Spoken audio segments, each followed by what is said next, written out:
Your sin don't define you, your heart do. That's why in 1 Samuel 16:7, God was like, he does not judge by the outer appearance, he judges by the heart. Also in Isaiah 43:1, he was like, do not fear, for I have redeemed you. I have called you by name, and you are mine. In John 10:3, he says he called his own sheep by name. In Jeremiah 1:5, he says, before I formed you in your mother's womb, I knew you. In Exodus 33:17, when God told Moses, I will do the very thing that you have asked because I am well pleased with you and I know you by name. Even when Jesus called out to Saul, he was like, Saul, Saul, why do you persecute me? That was in Acts 9:4.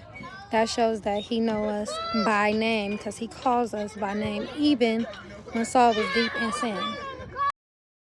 So God will call your name while you're in sin just to pull you out of sin. And that just speaks volumes on the love that he has for us, because he said, I gave my only begotten son for us.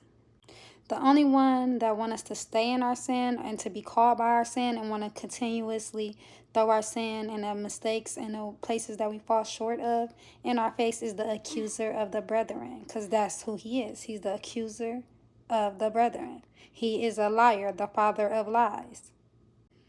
And we don't listen to liars. We listen to the word that God left for us. And in his word, he says he comes for the sick.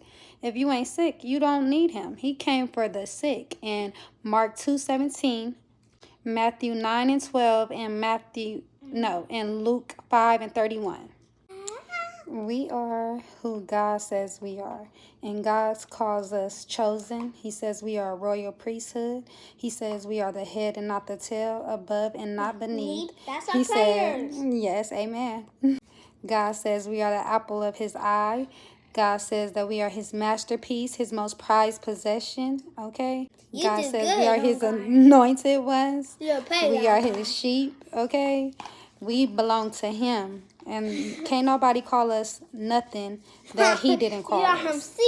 So moral of the story is, don't let the enemy lie to you and make you feel down or shameful or like you are too dirty to be used. God will clean you up and he will make you like new, and he will use it for your testimony so that it can bring glory to his name, because he said, I will give you beauty for ashes. He will take them ashes and he will turn it into beauty so that the world will know that only he could have did it. Okay, amen.